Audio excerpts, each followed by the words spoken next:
Hola amigas, welcome to episode 7. I always forget what episode I'm on. Oh, and then hold on, say hi to my little baby. I'm gonna hold him today because I don't know if you all have like heard, but sometimes like you can hear like him scratching at the door or just like moving around and like moving shit, and then it fucking drops, and then you hear noises. So if you hear that, that's him. So I decided that I'm gonna hold him today, so he's not moving around much. Let me just get him comfortable. Okay, good. He'll get comfy. But welcome. So I don't have the title yet for this episode because I was like, I have all these ideas, so I don't know how it's gonna play out. Well, I kind of do, but just the title part is like, I don't know. But I'm gonna be talking today about just like my past few days since I last recorded, and I have like 2 articles that I want to share, and then I'm going to talk about like the podcast that I like listen to that helps me a lot. So let me go ahead and get started. So like for my week, overall, like I've had like a good week. I've had plenty of good things happen over like the bad things, and they're not really even bad. It's just stuff that comes up that like triggers me. So I did have a triggering experience that I kind of just like put out of my head. Like I didn't really think about it much. Like I even completely forgot about it until like I went into therapy yesterday. My therapist was like, asking me, to tell her like a few good things that happened, and like some things that weren't so good that happened. So we started off like that, and then I remembered about like last week when I kind of went through like a rough situation, and oh, you know what, today's Thursday, so this session was on Tuesday. So I talked about it for most of my appointment on Tuesday, and I kind of had, I wouldn't say a bad session. It was a difficult session. So then like the next day, like I so during the session, like I was like, so I had session in my car on Tuesday because I had gone to the gym, and I kind of lost track of time. So I was like, oh, like I don't want to like stop my workout like earlier. So I just like messaged my therapist. I was like, hey, do you mind if we start at 7:15 today? And then like, yeah, we did that. I did the session in my car. So just like the entire time I was just like crying on my car. So then like after that, like I stopped by my uncle's house because he like asked me if I could watch his dog real quick. So like I stopped by, and then he ended up showing up. So like we just hung out, but we didn't really hang out much because I was just like so tired from today's session, or I'm sorry, Tuesday's session. Like I just wanted to go home and cry, but I didn't end up doing that. Like I just ended up just like passing out on his couch. So then the next day I woke up, and then I was like, oh, like I'm gonna go home. I fed my dog. Like I was just like researching a little bit. Then I just like got like really tired. So I was just like, you know what, I'm gonna go to sleep. And like I slept like most of my day, casi. And then I was kind of like feeling like I was kind of mad at myself for sleeping, but I was like, whatever, like my body needed that. And then like in order to like wake up, like I ended up taking a shower and stuff, and like listened to music, and started dancing, and like that helped me. So like I feel better. Like that's just like, that's what I needed after like a difficult session, was to just, let my body rest. What that's what it needed. I thought about the session. I cried my ass off again. And it's like, okay, like I'm starting to feel better. So that was my session for this week. And yeah, I guess that's pretty much it. But other than that, everything else has been going good. So actually, let me go ahead and get started because I wanted to try to keep the podcast like less than 30 minutes. I feel like past 30 is too much. So hopefully I can keep, so far it's been 6 minutes or almost 6 minutes. So I'm going to start off with the article. So this one is titled Abuse in the Latinx Community. So domestic violence is an issue that can affect anyone regardless of regardless of age, race, gender, identity, economic status, or sexual orientation. And it impacts people from all walks of life. It can manifest in a variety of different ways. How abuse manifests depends on the family and community the survivor lives in, as well as where that community exists. So a person's culture can also have an impact on domestic violence. Sorry. A person's culture can also have an impact on how domestic violence is viewed, as well as what steps the survivor may feel comfortable taking to be in a safer place.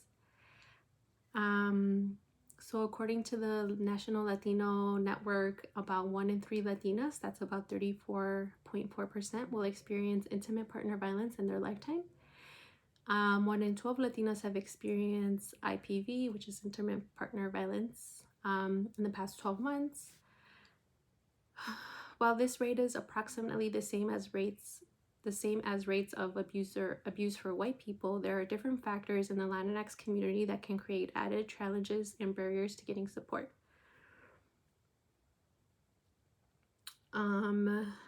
So I think this is why I liked this article, because it kind of like just the way it explains it, like in our culture, because like I just read, anyone goes through domestic violence. It's not just, it's not more like Latinos, more white people, more black people. Like, it's not like that. It's everyone goes through it. But it's just like, it just all depends on like your values, your culture, and all that stuff. So this is why I like this article. So cultural context.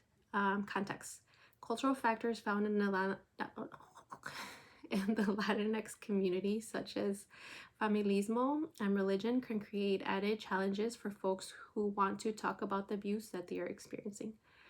Familismo refers to the importance of family in most Latinx households.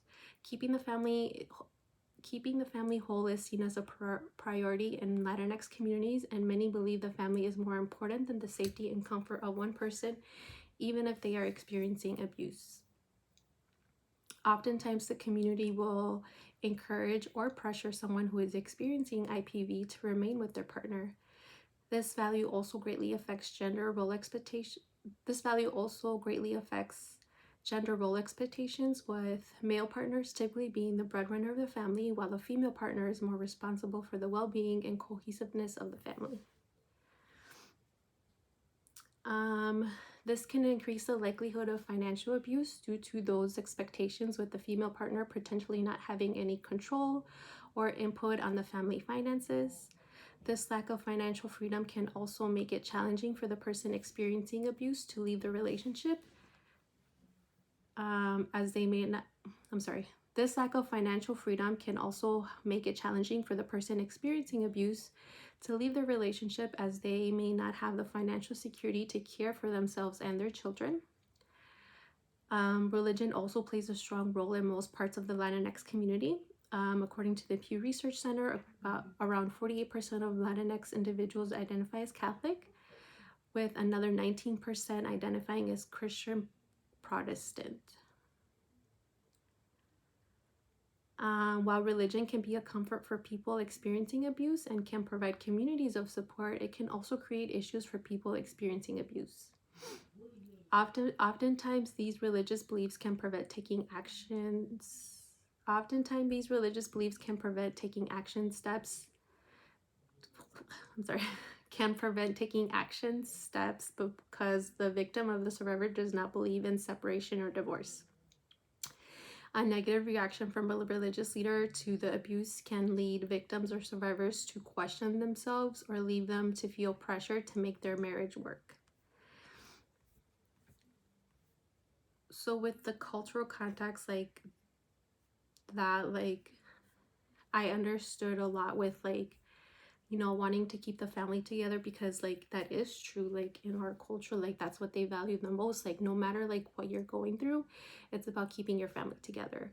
And that's like one of like it was difficult for me to get a divorce, because I was like like, you know, everyone wants me to, you know, work on my situation, like what are we doing to like not get the divorce and stuff like that. So that those were like a lot of the questions that I was getting.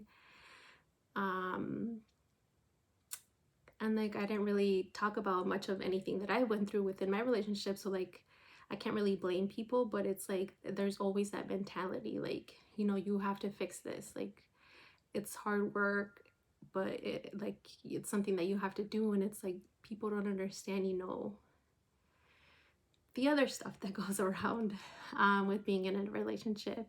So like I really resonated with that. Financial abuse I don't, because like I work and stuff, but like I do know a lot of people who are stuck in their relationships because of financial abuse.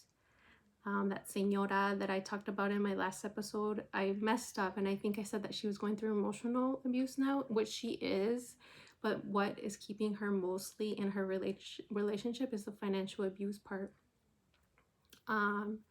Because her husband doesn't give her basically like any money. Like both of them are retired, and they get like their pension checks, but she sees none of that.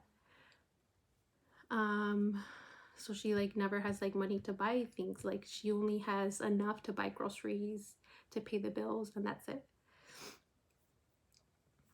And then also with like religion, a lot of our families were raised Catholic, so it's like, you know, it's not good if you're Catholic and you get a divorce. um I'm not really religious, so this didn't really affect me, but I do see this a lot in our community, where a lot of my friends or just like people that I'm around with are Catholic or really religious. So I could see, you know, not them wanting a divorce or anything because of the religious aspect. And then also with just like the beliefs that you have to keep, you know, your family intact and all that stuff. And then the last thing that I'm gonna read from this article is challenges and barriers. Members of the Latinx community can face unique challenges or barriers to receiving support for the abuse that they are experiencing. A major obstacle is getting support for abuse within the Latinx community is finding programs and resources that are culturally and linguistically appropriate. Many members of the Latinx community speak Spanish as a primary language and learned English as a second language. If a shelter or domestic violence resource in the area does not have Spanish-speaking staff, it can cause victims and survivors to hesitate in reaching out for help, as they may not feel comfortable expressing what they have experienced. Immigration status can also create barriers for folks who are wanting to get support. Many people don't know if their immigration status will impact their ability to get support. Let me read that again. Many people do not know if their immigration status will impact their ability to get support, or fear that reaching out for support may cause immigration and customs enforcement to be involved. These fears of possible deportation can lead immigrant survivors in the Latinx community to stay away from support services and increase their fear of law enforcement and involvement. And then another reason why I really like this article is because when I was working as an advocate,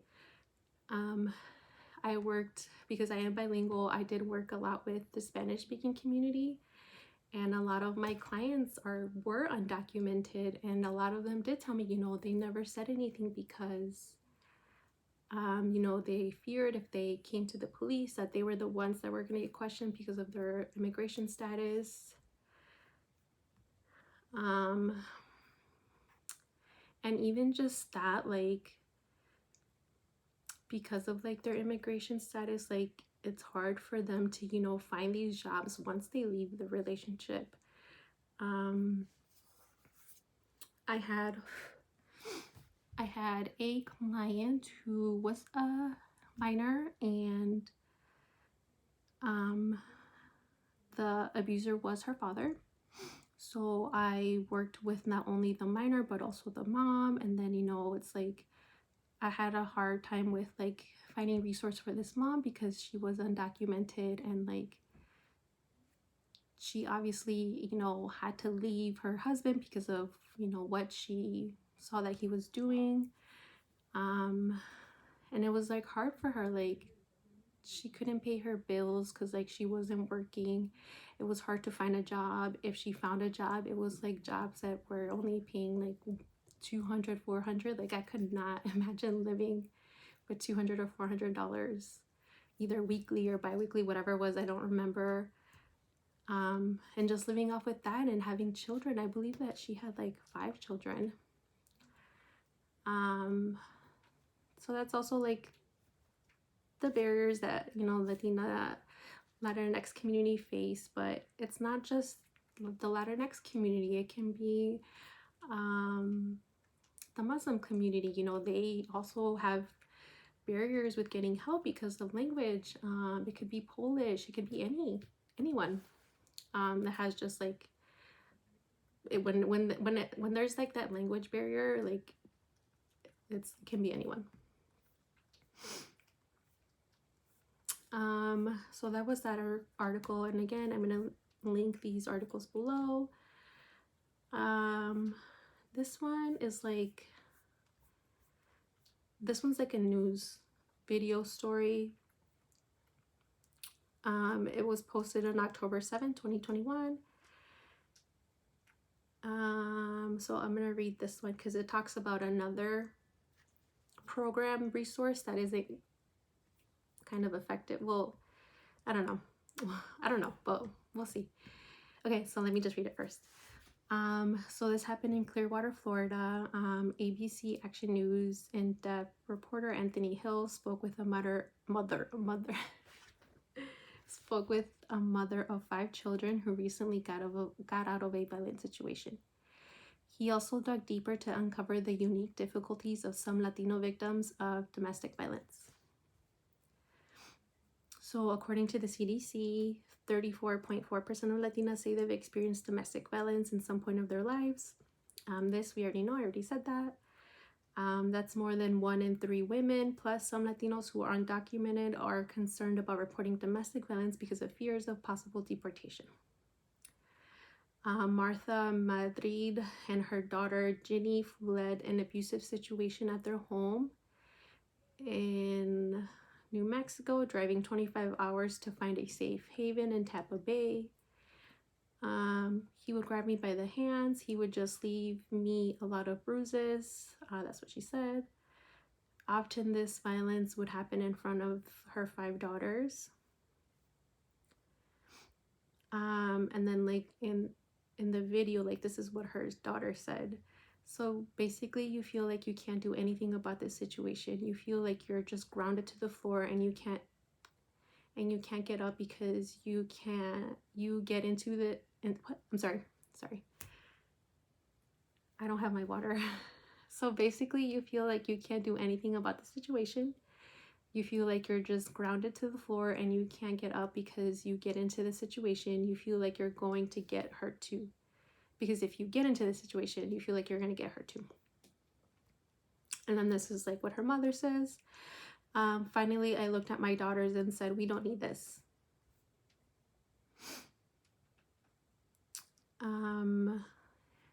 Okay. So we know most domestic violence across all demographics is underreported.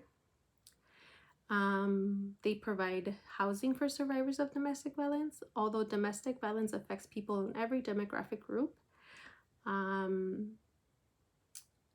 There is a unique challenge in combating domestic violence in Hispanic communities, such as language barriers, making it harder to find resources and to some degree a culture of machismo or sexism.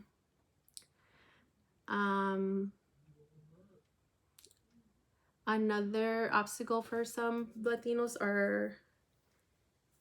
who are in domestic violence situations is their immigration status. A local law firm spoke on what options undocumented people have in abusive situations. Do they risk by leaving their abuser and making a report to law enforcement? It all depends on where the offense occurred and that's sad. Um, so being deported for reporting domestic violence is highly unlikely, but not all counties provide the same amount of protection for victims. If you're a victim of an offense, you can get what is called a U visa. A U visa allows undocumented victims of violent crimes to live and work in the United States for 4 years, but there's a long wait list, and it can take quite a while to be approved. And that's basically it. And that's like another thing that I had a hard time when working with Spanish speaking community. And my job is like I would help them with like U visas applying for that, but like they were like this article says like there's a long wait list for that. And then like in this article it says that it's hard to combat domestic violence in Hispanic communities, such as because of language barriers, but also making it harder because we in our culture we have this culture of machismo and sexism. And I'm actually going to talk about that in the next episode, because I actually have like a couple articles on like machismo and like, okay, so with like the podcast that I listen to, so the podcast is named, the name of it is, what is it? It's called The Narcissist Code.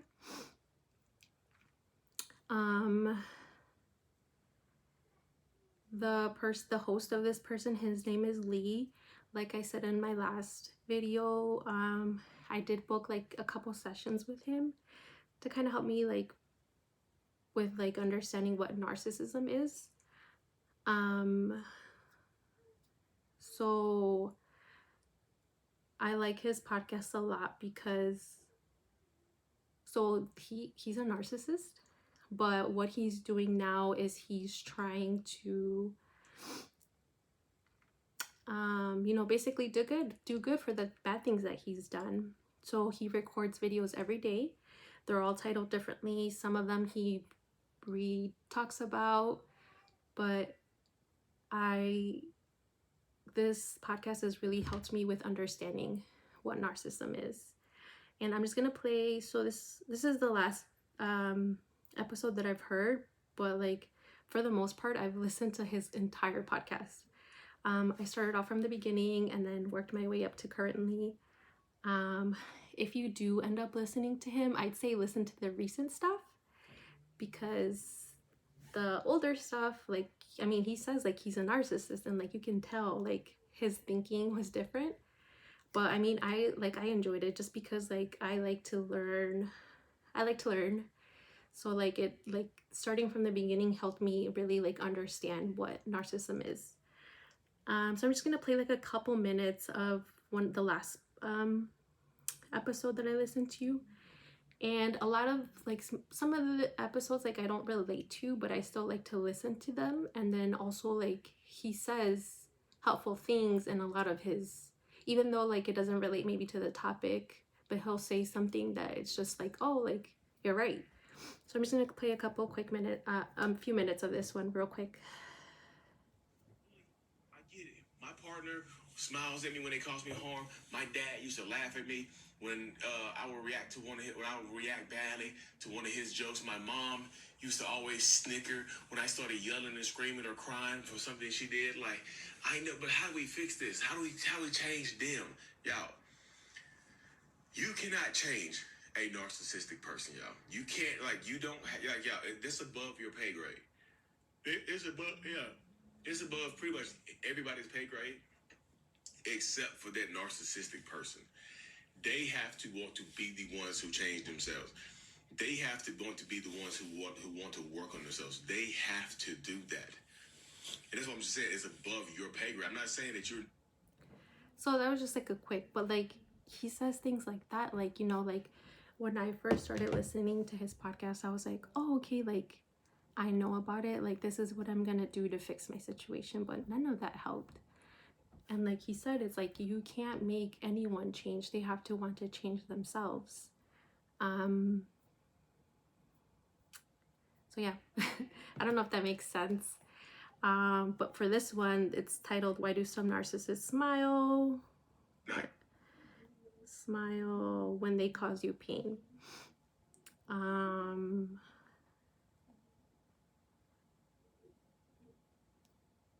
he has like I think it's more like it's like 800 videos, so he has a lot.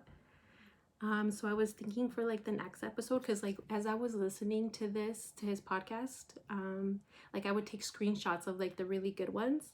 So I have started looking at the screenshots that I've been taking. So like I'm gonna create a list and put them in order of like the order that you should listen to them. But like I said, if you want to get started and start listening to it, just like read the titles, and whichever title you feel like it might resonate with you, listen to that one. Because like I said, he and then he goes into like relationships, like parents, abuse, relationships, like just what it's like just being a narcissist. He has like a couple shows that he does on YouTube. I like his Instagram because he'll like post, like he'll make skits. And yeah. So I just gonna, and then I also have like another video of like trying to heal from narcissistic abuse, and like this is damn it, I'm sorry, I forgot what I was gonna say. Oh, and like this is like another page that I found because of him, that helps. So this one is titled "Healing from Narcissistic Abuse Has Many Layers." Day. So let me. Okay. Well, today's a new day. I'm just gonna make the best of this. But don't you miss all the good times y'all had together? Who are you? Oh, hey, I'm Euphoric Recall. I was just dropping in to make sure that you're focusing on all the good fake times that you guys had together, so you can suppress the bad shit, so you can view the relationship in a good light and start to tell yourself that it wasn't as bad as you thought it was. What? No, please, just go away. I want to heal and move forward from this. But how do you know which version of them was real? Who are you? Hey, I'm Cognitive Dissonance. I'm just here to basically make sure that you stay confused as you know, I know it's really hard to try to connect the two sides of them. They were nice, they were abusive, they were nice, they were abusive. Which side was really real? You tell me. I don't know. I'm still struggling with that. I don't know. I'm confused. I don't get it. It doesn't make sense. Maybe you should just reach out to them. No, that's a horrible idea. Who are you? I'm Trauma Bond. It's nice to meet you. I'm the addiction that was created through the cycle of abuse that you went through with a narcissist. Don't you want just one little hit? Come on, it won't hurt you. Yes, I do want that, but I can't. I have to stay no contact. I have to stay strong. Maybe you were the problem. Who are you? Hey, I'm your self-gaslighter, but you can call me SG for short. I'm here to make you question everything about your experience. I mean, what if you really were the problem? All of y'all, please just leave me alone. I'm trying to heal. So yeah. So like, yeah, like, you know, like Trauma Bond, like, I feel like I finally understand what Trauma Bond is. You know, learning more about narcissistic abuse, domestic violence, and like I had like that's the issue that I had, because it's like when I was like in my relationship, like I was with this person for like 11 years, like we've had a lot of time together, and it's like, and there's periods when like when you're trying to heal where you just want to be like, you know, maybe like I'll reach out and like try to fix things and stuff, but it's like you can't, like that was always like my mentality, like I can fix things, until like I had to realize that no, like I can't fix everything. And like so when I was going through my periods of like, you know, like overthinking and being like maybe I should reach out, I'm like no, I would play these podcasts. And what I like about his podcast is his videos aren't that long. I would say like the longest is like 12 minutes. So like what I would do is like play the podcast. I would listen, and then I'd be like, oh, like, and I learned something new and be like, oh, this is why I'm feeling like this. But I would play them in a row until like I felt better. So like that's why I really liked his podcast, because like when I was like in my like phase of like, okay, let me reach out to fix something, like instead of doing that, I would focus on my energy on like learning more about, you know, the things that I went through. So yeah, that's that podcast. And next week I want to talk about more about narcissistic abuse and like machismo. Because like when one of the sessions that I booked with him, I was like, what do you think of this? And then like he understood it, but because I don't know, like because he's not Hispanic, so like maybe like I don't know, like he told me like he can kind of get it, but it was like he doesn't know what to say to it basically. So I've been like doing research on like comparing the two, and for the most part it's like basically the same, but yeah, I'm gonna talk about that in the next video. So I believe I'm already like at 30, so I think this is a good place to stop. Like I said, if you ever have any questions, if you have any feedback to provide, please do so. Every single time I do this podcast, I'm like, damn, like I really like this. So like I really enjoy doing this, and I am trying to get better at, you know, the things that I, you know, how I research, how I record and stuff. And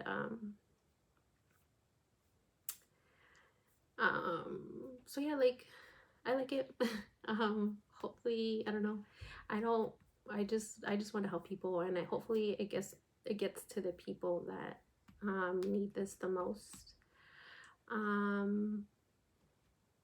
So yeah, thank you so much for watching today or listening to today's episode. Because I'm so used to Spotify and YouTube, like I keep thinking that everyone's gonna watch the video uh version of this podcast, but I have to remember that no, Apple Music doesn't give that option and the other websites don't. But if you ever wanted to look at me, please head on over to Spotify to watch the video version, or YouTube, because that's where the video of these podcasts are posted. Okay, so yeah, thank you so much for joining me. Chacha's gonna say bye. Say bye bye. Don't make me say bye. Bye everyone. Bye.